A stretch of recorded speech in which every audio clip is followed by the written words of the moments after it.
কুরবানির ইতিহাস হযরত ইব্রাহিম আলাইহিস সালাম এবং তার ছেলে ইসমাইল আলাইহিস সালাম থেকে শুরু।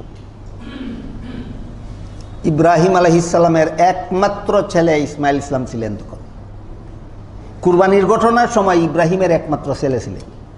দ্বিতীয় ছেলের জন্ম হয়েছে কুরবানির ঘটনার পরে।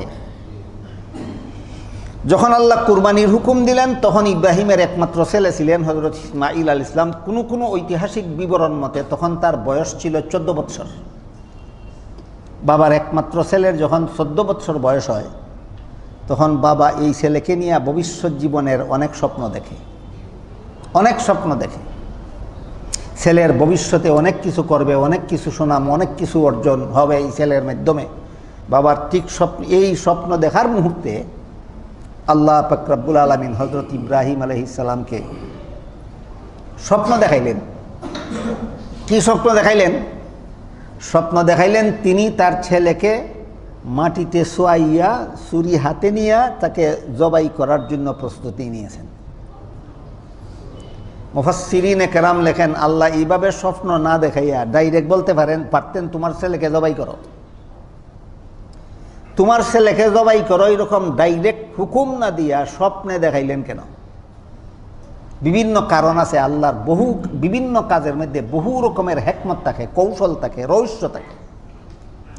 আল্লাহ ইব্রাহিমকে সরাসরি হুকুম না দিয়া স্বপ্নে দেখানির যত রহস্য আছে এর মধ্যে একটা রহস্য হইল আল্লাহ যদি হুকুম দিতেন তোমার ছেলেকে কুরবানি করো, তাহলে গলা না কাটা পর্যন্ত কুরবানি হইতো না। গলা কাটবার আগে কুরবানি হয় না গলা কাটলে পরে? আল্লাহ যদি হুকুম দিতেন তোমার ছেলের কুরবানি করো, তে গলা না কাটা পর্যন্ত আল্লাহর হুকুম পালন হইতো না। অথচ আল্লাহর ইচ্ছা গলা কাটানি উদ্দেশ্য না, কুরবানিটা কেমনে কুরবানি দিতে প্রস্তুত কিনা, তোমার অন্তরটা তৈরি কিনা এটা পরীক্ষা করা উদ্দেশ্য। এই কারণে আল্লাহ সরাসরি কুরবানি করো হুকুম না দিয়া স্বপ্ন দেখাইছেন। স্বপ্ন সম্পর্কেও আমি হযরত ইউসুফ আলাইহিস সালামের ঘটনা প্রসঙ্গে আপনাদেরকে স্বপ্ন সম্পর্কে অনেক মূল্যবান মূলনীতি বলে দিয়েছি। নবীগণকে স্বপ্ন দেখান একমাত্র আল্লাহ। নবীগণকে শয়তান কোনোদিন স্বপ্ন দেখাইতে পারে না। নবীগণের উপর শয়তানেরই অধিকার চলে না। এই কারণে নবীগণ যত স্বপ্ন দেখেন সবগুলি শতকরা 100% সত্য। নবীগণের স্বপ্ন শতকরা 100% সত্য। উম্মতে যদি স্বপ্ন দেখে তাহলে তার স্বপ্ন 3 প্রকার। এক প্রকার স্বপ্নের নাম খিয়ালি, আরেক প্রকার স্বপ্নের নাম শয়তানি, আরেক প্রকার স্বপ্নের নাম রহমানি। উম্মতের স্বপ্ন কত প্রকার? খিয়ালি, শয়তানি, রহমানি। খেয়ালি স্বপ্ন কোনটা? যেই সমস্ত বিষয় ধ্যান ধারণা কল্পনা জল্পনা সব সময় করে, অথবা যে সমস্ত ঘটনা সমাজে অহরহ ঘটে ঘুমাইলেই তুই দেখে, এটার কোনো অর্থ নাই, এটা খেয়ালি, এটা কল্পনার ফসল। শয়তানি স্বপ্ন কোনটা? এমন স্বপ্ন দেখে যে স্বপ্নের দ্বারা সে হয়তো ভয় পায় আর না হয় তাকে বিপদগামী করার ব্যবস্থা করা হয়। এইরকম স্বপ্ন শয়তানে মানুষে দেখায় দেয়। যেমন এক ব্যক্তি স্বপ্নে দেখল তুমি যদি মাজারের বাবার নামে মান্নত কইরা ওইখানে নিয়ে একটা গরু জবাই করো তাহলে তোমার ছেলের অসুখ সারবে। এটা শরীয়ত বিরোধী স্বপ্ন, এটা আল্লাহর হুকুম বিরোধী, রসুলের তরিকা বিরোধী স্বপ্ন। শয়তানে দেখাইছে বিপদে নিয়ে যাওয়ার জন্য। এই সমস্ত স্বপ্নরে শয়তানি স্বপ্ন বলা হয়। রহমানি স্বপ্ন, যেই স্বপ্ন সাধারণ মানুষকেও এমনকি বেদিন কাফিরকেও আল্লাহ অনেক সময় 2 কারণে আল্লাহ স্বপ্ন দেখাইয়া থাকেন। একটা হইল তারে কোনো ব্যাপারে সতর্ক করার জন্য, আর একটা হইল তার কোনো সুসংবাদ দেওয়ার জন্য। তারে কোনো সুসংবাদ দেওয়ার জন্য আল্লাহ পাক রব্বুল আলামিন তাকে স্বপ্ন দেখাইয়া থাকেন। হয়তো কোনো নির্দেশনা দেওয়ার জন্য, আর না হয় কোনো সুসংবাদ দেওয়ার জন্য।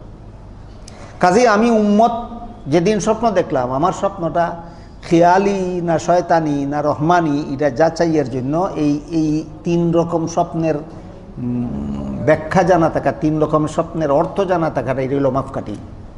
সমাজে অহরহ যে সমস্ত ঘটনা ঘটে, যে সমস্ত বিষয় নিয়ে আমি সদা কল্পনা জল্পনা করি, ঘুমাই যদি এটাই দেখি এটা খেয়ালি স্বপ্ন হবে, এটা কাল্পনিক স্বপ্ন। আমি স্বপ্নের দ্বারা যদি মারাত্মকভাবে ভয় পাই, অথবা আমি স্বপ্নের দ্বারা যদি শরীয়ত বিরোধী কোনো কাজের নির্দেশ পাই, পরিষ্কার হয়ে গেল এটা শয়তানে দেখাইছে আমার, এটা শয়তানি স্বপ্ন, এটা পালন করা যাবে না। আর আমার দেখা স্বপ্নের ব্যাখ্যা যদি শরীয়তের অনুকূলে হয়, শরীয়ত বিরোধী না হয়, তাহলে বুঝতে হবে এই স্বপ্নটা আল্লাহর পক্ষ থেকে দেখানো হয়েছে। 3 প্রকার স্বপ্ন হইল উম্মতের বেলায়। নবীর বেলায় স্বপ্ন এক প্রকার হই। নবীর স্বপ্ন একমাত্র আল্লাহর পক্ষ থেকেই দেখানো হয়। নবী কাল্পনিক স্বপ্নও দেখেন না, নবীকে শয়তানে অস্বপ্নে দেখাইতে পারে না। বুঝে থাকলে এবার বলুন তো, ইব্রাহিম আলাইহিস সালাম স্বপ্নে দেখলেন ছেলেকে জবাই করার জন্য প্রস্তুতি নিছেন, শুয়াইছেন, ছুরি চালাইয়া দিছেন, এরপরে কি আরও কোনো দায়িত্ব থাকে? আর কোনো দায়িত্ব থাকে না। ছেলেকে শুয়াইছেন জবাই করার জন্য, ছুরি চালিয়ে দিছেন জবাই করার জন্য, এইটুকু আল্লাহ তার স্বপ্নে দেখাইলেন। এই স্বপ্নটা শতকরা 99% সত্য না 100%? 100% সত্য। তিনি জানেন নবীগণকে আল্লাহ স্বপ্ন দেখায় থাকেন, শতকরা 100% সত্য। কাজিয়া আমার ছেলের জবাই করার জন্য আল্লাহ এই স্বপ্ন দেখাইছেন। স্বপ্ন দেখে তিনি ছেলেকে জবাই করার জন্য প্রস্তুতি নিলেন। আগেই কইছি, ছেলে কুরবানি করুন এই হুকুম আল্লাহ ডাইরেক্ট না দিয়ে স্বপ্ন দেখাইলেন কেন? ডাইরেক্ট হুকুম দিলে গলা কাটতে হইতো, গলা না কাটলে কুরবানি হইতো না। আর স্বপ্নে যেই পরিমাণ দেখছেন এই পরিমাণই বাস্তবায়ন হইব, গলা কাটার অবস্থা বাস্তবায়ন হবে না। এটা আল্লাহর ইচ্ছা, এই জন্য স্বপ্ন এইভাবে নির্দেশ দিয়েছেন। ইব্রাহিম আলাইহিস সালাম ছেলেকে যেইভাবে স্বপ্নে দেখলেন সেইভাবে নিয়ে গেলেন জবাই করার জন্য। ও ঘটনা অনেক অনেক লম্বা। শয়তানে 3 জায়গাত বাধা দিছে। ক জায়গাত? 3 জায়গাত। যে 3 জায়গাত বাধা দিছে, এই 3 জায়গাত হাজিলুকে কঙ্কর নিক্ষেপ করতে হয়। ওই ইব্রাহিম ইসলামের শয়তানে যে বাধা দিয়েছিল, শয়তান যে ফাতর মার মেরেছিলেন জিবরাইল ফিরিস্তার পরামর্শক্রমে, এই হলো এই ফাতর মারার ইতিহাস। সব বাধা বিপত্তি এড়াইয়া হজরত ইব্রাহিম আলাইহিস সালাম ছেলে ইসমাইলকে চিৎ করাইয়া শোয়াইলেন। শোয়াইয়া মাথাটা ফিরাইয়া, আমরা করটে শৈলে পাশ ফিরাইয়া শৈলে যেইভাবে শোয়া হয় এইভাবে রাখলেন, যেন ছেলে পিতা পুত্রের চোখে চোখে যেন না পড়ে। চোখে চোখে পড়লে মায়া মহব্বত জবাই করার পথে বাধা হইতে পারে। ঘটনার বিবরণ দিয়ে আল্লাহ পাক রব্বুল আলামিন বলেন, ফালাম্মা আসলামা ওয়া তাল্লাহু লিল জাবিন, যখন তারা দুজন আত্মসমর্পণ করলেন, ইব্রাহিম আলাইহিস সালামও আত্মসমর্পণ করলেন, ছেলে ইসমাইলও আত্মসমর্পণ করলেন। ইসমাইল আত্মসমর্পণ কেমনে করলেন? আল্লাহ কোরআনে বলেন, ইব্রাহিম ইসলাম জবাই করার প্রস্তুতি নেওয়ার আগে ছেলেকে বলছিলেন, ইয়া বুনাইয়া ইন্নী আরা ফিল মানামি আন্নী আযবাহুকা ফানজুর মাজা তারা। ছেলে ইব্রাহিম, আমি স্বপ্নে দেখি তোমাকে জবাই করি। এটা তো আল্লাহর পক্ষ থেকে দেখানো হয়েছে, তুমি কি বলো? তুমি কি বলো কেন জিজ্ঞাসা করলেন? ছেলে রাজি না হইলে জবাই করবেন না এই জন্য নয়, আমি যেভাবে আমার মায়ার ছেলে জবাই করতে রাজি আছি, ছেলেও আল্লাহর মহব্বতে জবাই হইতে রাজি আছে কিনা পরীক্ষা করার জন্য। ছেলে জবাব দিলেন, আমি হাসি মুখে রাজি আছি। তাহলে ইব্রাহিম ইসলামেও আত্মসমর্পণ করলেন, ইসমাইল ইসলামেও আত্মসমর্পণ করলেন। এই 2 আত্মসমর্পণের কথা উল্লেখ করে আল্লাহ বলেন, ফালাম্মা আসলামা, তারা দুজন যখন আত্মসমর্পণ করলেন পরিপূর্ণভাবে আল্লাহর কাছে।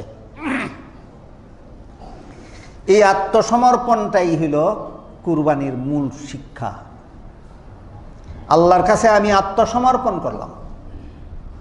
আল্লাহর মতে মত আমার মতে মত নয়, আল্লাহর ফতে ফত আমার ফতে ফত নয়, আল্লাহর কথায় কথা আমার কথায় কথা নয়, আল্লাহর মর্জি মতে চলতে হবে, আমার মর্জি মতে নয়।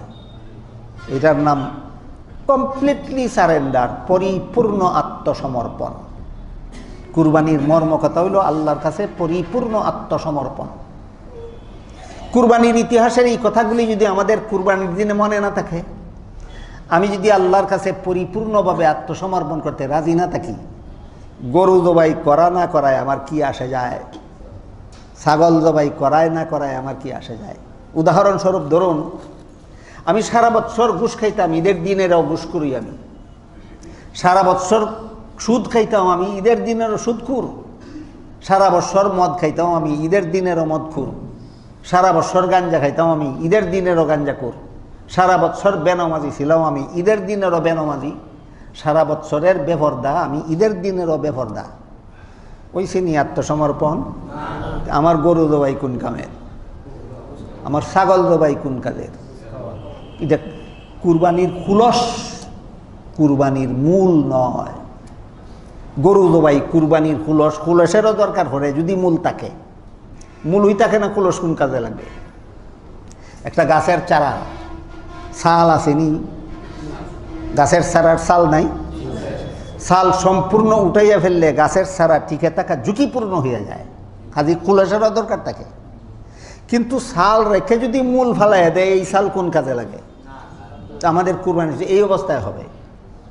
আমি যদি আল্লাহর কাছে আল্লাহ ইব্রাহিম ইসলাম এবং ইসমাইল ইসলামের কুরবানির ইতিহাস বর্ণনা করে বলেন, ফালাম্মা আসলামা, তারা যখন পরিপূর্ণভাবে আত্মসমর্পণ করলেন, তখন আমি পুরস্কার স্বরূপ বললাম, ছেলের গলা কাটতে হবে না, বেহেশতের থেকে দুম্বা পাঠাইলাম, দুম্বার গলা কেটে কুরবানি আদায় করো। তা আল্লাহ যে আমাদের দুম্বা জবাইয়ের দ্বারা কুরবানি কবুল করবেন, ছাগল জবাইয়ের দ্বারা কুরবানি কবুল করবেন, ভেড়া জবাইয়ের দ্বারা, গরু জবাইয়ের দ্বারা, মহিষ জবাইয়ের দ্বারা, উট জবাইয়ের দ্বারা কুরবানি কবুল করবেন। আসল আত্মসমর্পণ থাকলে না আসল আত্মসমর্পণ না থাকলে? কুরবানির শিক্ষা আত্মসমর্পণ। যে ব্যক্তি পরিপূর্ণভাবে আল্লাহর কাছে আত্মসমর্পণ করতে পারে, আল্লাহ তার অতীত জীবনের সব গুনাহ মাফ করে দেন। কুরবানিটাও মুসলমানদের জন্য আনন্দের উপলক্ষ। এই দিন ঈদুল আজহার দ্বিতীয় উপলক্ষ আনন্দের হইল এই কুরবানি। ইব্রাহিম আলাইহিস সালাম যেমনভাবে মায়ার ছেলে, মহব্বতের ছেলের মহব্বত বিসর্জন দিতে প্রস্তুত ছিলেন, আমরাও যদি যে গুনার প্রতি মন আমার আকৃষ্ট, এই গুনাহ যদি বিসর্জন দিতে প্রস্তুত থাকি, তাহলে ইব্রাহিমের বিসর্জন আর আমার বিসর্জনে একটা সামঞ্জস্য আছে। আমার বিসর্জনটা ইব্রাহিমের বিসর্জনের মতো। ইসমাইল ইসলাম যেমন নিজের প্রাণ বিসর্জন দিতে প্রস্তুত ছিলেন, একটা মানুষের কাছে নিজের প্রাণের চেয়ে বেশি মায়ার জিনিস আর কি হইতে পারে? তিনি যেভাবে নিজের প্রাণ বিসর্জন দিতে প্রস্তুত ছিলেন, আমিও যদি আমার গুনার প্রতি যে আমার মনে আকর্ষণ আছে সেটা যদি বিসর্জন দিতে প্রস্তুত থাকি, তাহলে আমার কুরবানি ইব্রাহিমের কুরবানির সাথে সামঞ্জস্যপূর্ণ, আমার কুরবানি ইসমাইলের কুরবানির সাথে সামঞ্জস্যপূর্ণ। তাদের কুরবানি আল্লাহর কাছে যেমনভাবে কবুল হয়েছিল, আমার কুরবানিও আল্লাহর কাছে তেমনভাবে কবুল। কুরবানি কবুল হওয়ার দ্বারা জীবনের সব গুনাহ মাফ হয়ে যায়। তাই আল্লাহ বলেন, ফালাম্মা আসলামা ওয়া তাল্লাহু লিল জাবিন নাদাইনাহু আইয়া ইব্রাহিম কাদ সাদ্দাকতার রুইয়া। তুমি স্বপ্নে যে হুকুম পাইছো এই হুকুম পালন হয়ে গেছে। স্বপ্নে গলা কাটার হুকুম পাইছেন না, স্বপ্নে ছুরি চালানির হুকুম পাইছেন, আদায় হইয়া গেছে। গলা কাটা আমার উদ্দেশ্য না, তোমারে পরীক্ষা করার উদ্দেশ্য, তুমি পরীক্ষায় পাস করে ফেলেছ। এই বিষয়টাই আল্লাহ পাক রব্বুল আলামিন অন্য আয়াতে আল্লাহর ভাষায় বলেন, লাই ইয়ানালাল্লাহা লুহুমুহা ওয়ালা দিমাউহা ওয়ালাকিন ইয়ানালুহুত তাকওয়া মিনকুম। তোমরা যে কুরবানির জন্তু জবাই করো, এই জন্তুর রক্ত আল্লাহ নেন না, গোশত আল্লাহ নেন না। রক্ত মাটিতে পড়ে যায়, তোমরা গোশত তোমরা নিজেরাই খাও। একটা জিনিস লক্ষ্য করার ব্যাপার, আমি লক্ষ টাকার গরু কুরবানি দিলাম, জবাই করলাম, রক্ত মাটিতে পড়ে গেল, গোশত নিজেরাই ভাগ বাটোয়ারা করে খাইলাম, আল্লাহর নামে কি দিলাম? এখানে প্রশ্ন জাগা উচিত, আমি আল্লাহর নামে কি দিলাম? 5,000 টাকা পকেটে নিয়ে আসছিলেন, মসজিদের ফান্ডে দিয়া গেলেন আল্লাহর নামে, আপনার পকেটে রইল না। 1 লাখ টাকার গরু কুরবানি দিলেন, আপনার ডেগে আছে, আপনার ফেটে আছে, আপনার ফ্রিজে আছে, আল্লাহর নামে কোনটা দিলেন?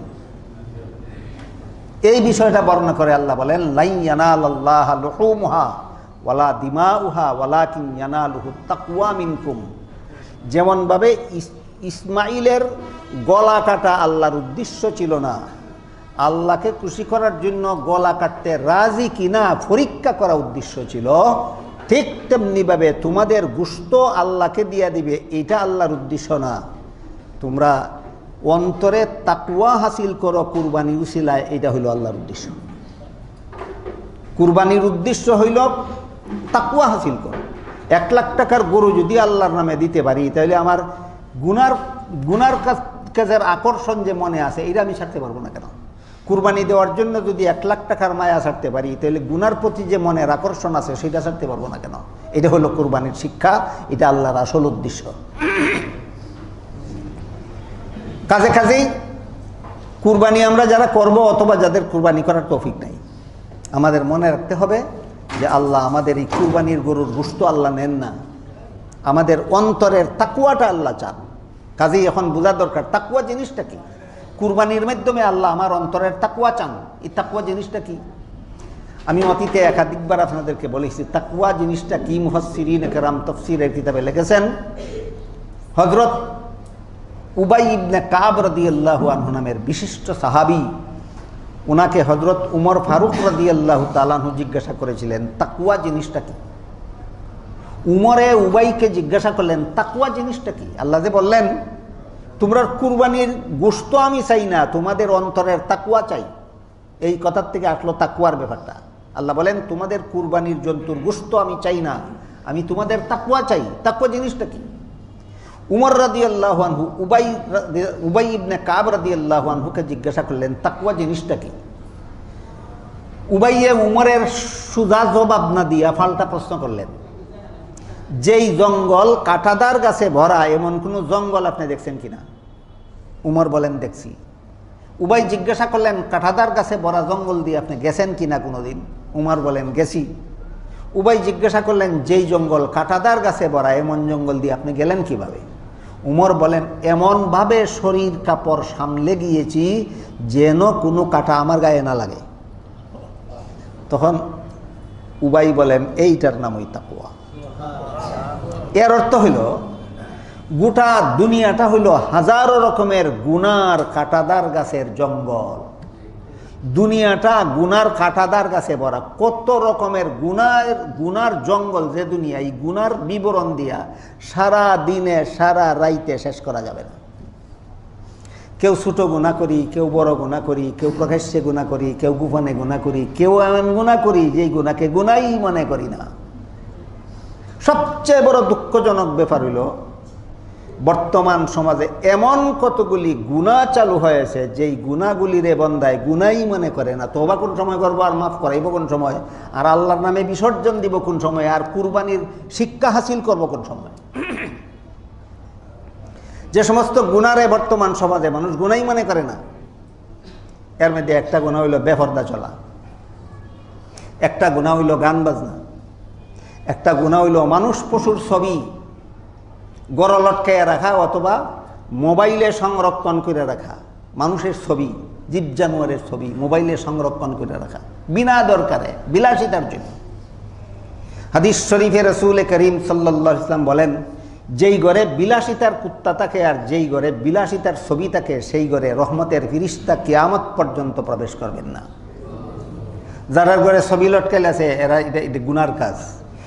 এটা যে গুনাহ, এটা গুনাহ মনেই করে না। যাদের মোবাইলের মধ্যে ছবি সংরক্ষিত আছে এরা এটা গুনাহ মনেই করে না। যারা গান বাজনা শোনে এটা গুনাহ মনেই করে না। যারা বেপরদা চলে এরা গুনারে গুনাহ মনেই করে না। আরও কিছু গুনাহ এমন আছে যেগুলি যে গুনাহ মনে করে না তো করেই না, এটা যে গুনাহ তারা বোঝানিও দেয় না। যেমন সারাদিন মসজিদের বাইরে কাজ করলো, দুপুরের সময় মসজিদ হইয়া মসজিদের ফ্যান চালাইয়া মসজিদের ফ্যানের নিচে শুয়ে রইল, কার বিল যায় আর কে আরাম করে? কি অধিকার তোমার? গুনাহ কিনা গুনাহ না? মনেই করে না। আরেকটা উদাহরণ, সহজ উদাহরণ, মসজিদের হাউজে উজু করতে আসলো, মসজিদের তবিলের পয়সা খরচ করে মসজিদের পানি আনা হয়েছে উজু করার জন্য। মসজিদের পানিতে যদি অন্য কিছু দেয়, মসজিদের হাউজের পানিতে যদি নিজের কাপড় দেয়, মসজিদের হাউজের পানিতে যদি গোসল করে, মসজিদের হাউজের পানি সাইডে দিয়ে যদি দাঁত মাজে, এদিক দিয়ে দাঁত মাজতেই আছে আর এই দিক দিয়ে টেপের পানি ভরতেই আছে। তোমার বাপের পয়সা না মসজিদের পয়সা? সব না গুনাহ? কে কারে বুঝাইবে? বর্তমান জমানার বেশিরভাগ মানুষ ওগুলোই 3.5 হাত, কে কার কথা নিত আর কে কার বুঝ নিত? আমি কম বুঝিনি তোমার থেকে। একদিনের ঘটনা আপনারা একটা কই। এক জায়গায় সফরও গেছি, রেল স্টেশনও গেছি, আসরের নমাজের টাইম হয়েছে, স্টেশন মসজিদও গেছি, আসরের নমাজ পড়তাম। গিয়ে দেখি জমাত হয়ে গেছে, আমি আমার নমাজ একাই পড়তেছি। আমার পাশে একটা লোক ইয়া দাঁড়াইছে নমাজ পড়তে, সে তার নমাজ পড়ে। আমি 1 রাকাত পড়তে পড়তে তার 4 রাকাত শেষ। রুকুত যে যায় আঁটুর মধ্যে দুই আড্ডা দুইটা গসাই দেওয়া সেজদার জায়গা আর ফিরত আয় না, আর সেজদার গিয়া সেজদার জায়গার থেকে তুলে না, মাথাটা 2-4 আঙ্গুল ওটাই আবার দপ্পরে ছেড়ে দেয়। এইভাবে নমাজ ফিরে সাইডা ইচ্ছা মতো বইয়া তসবিহ হয়, তসবি পড়তে পড়তে আমি আরো 3 রাকাত পড়ছি। আমার 1 রাকাত নামাজ পড়তে সে 4 রাকাত নামাজ পড়ছে, আর তসবি পড়তে পড়তে আমি বাকি 3 রাকাত পড়ছি। সালাম ফিরে কইলাম, মিয়া সাহেব আপনি মনে কিছু না নিলে যদি অবসর থাকেন তাহলে একটা কথা বলবো। কখনো না, আমি তো অবসর হই, আমার তো কোনো কাম কাজ নাই। আমি কইলাম, মিয়া সাহেব নমাজের মধ্যে রুকুর থেকে সোজা হইয়া দাঁড়ানি ওয়াজিব, নাইলে নমাজ হয় না। প্রথম সেজদার থেকে সোজা হইয়া বসা ওয়াজিব, নাইলে নমাজ হয় না। কই কথা হইনি, মুখি কত হই কয় আমারে বুঝাইন লাগতো না, আমি তোমার থেকে ভালো জানি। এরাই বুঝে বোঝায়। মসজিদের ফ্যান ছেড়ে যদি আইয়া রেস্ট লয়, মসজিদের বিল খাটাইয়া যদি নিজে মসজিদের বাতাস বুক করে, নমাজের সময় না কোনো কারণে, এরা বুঝাইব কেডা? বুঝাইতে গেলে কইব তুমি আমারে বুঝাইন লাগতো না, আমি তোমার থেকে বেশি বুঝি। আউজের ফানি চাইলে যদি ব্যক্তিগত কাজ করে, আউজের ফানি যদি অপচয় করে, তারে বুঝাইতে গেলে কইব আমারে বুঝাইন লাগতো না, আমি তোমার থেকে বেশি বুঝি। গুনাহ কতভাবে মানুষে করে। হযরত উমর ফারুক রাদিয়াল্লাহু তাআলা আনহুর প্রশ্নের জবাবে উবাই ইবনে কাব রাদিয়াল্লাহু তাআলা আনহু বলেন, গোটা দুনিয়াটাই হইল হাজারো রকমের গুনার কাঁটাদার গাছে জঙ্গলে ভরা।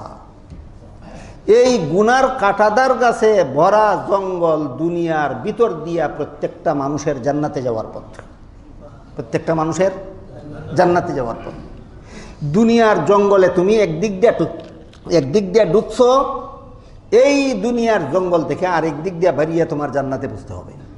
কথা বুঝে থাকলে বলুন তো, দুনিয়ার মানুষের জান্নাতে যাওয়ার পথ, সমস্ত মানুষের জান্নাতে যাওয়ার পথ দুনিয়ার বাইরে দিয়া না দুনিয়ার ভিতর দিয়া? এই দুনিয়াটা হইল আমাদের জান্নাতে যাওয়ার পথ। এটা গুনার কাঁটাদার গাছের জঙ্গলে ভরা।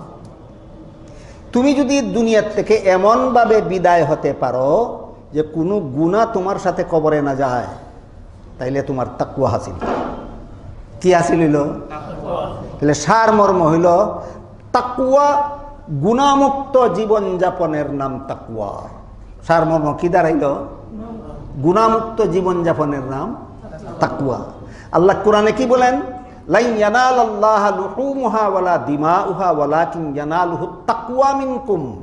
তোমরা কুরবানির গোশত আল্লাহ চান না, আল্লাহ তোমাদের তাকওয়া চান। তোমাদের কুরবানির গোশত আল্লাহ চান না, আল্লাহ তোমাদের তাকওয়া চান। এতক্ষণে আমি আশা করি আপনারা বলতে পারবেন, আল্লাহ যে আমাদের কাছে তাকওয়া চান, এই জিনিসটা কি? গুনাহমুক্ত জীবনযাপন। আল্লাহ যে আমার কাছে তাকওয়া চান, এই তাকওয়া জিনিসটা কি? গুনাহমুক্ত জীবনযাপন। কুরবানির এই শিক্ষা যদি আমি গ্রহণ করতে পারি, কুরবানির দ্বারা আমার জীবনের গুনাহ মাফ, আমার আনন্দের ব্যাপার। এটা হইল ঈদুল আজহার দ্বিতীয় আনন্দের কারণ।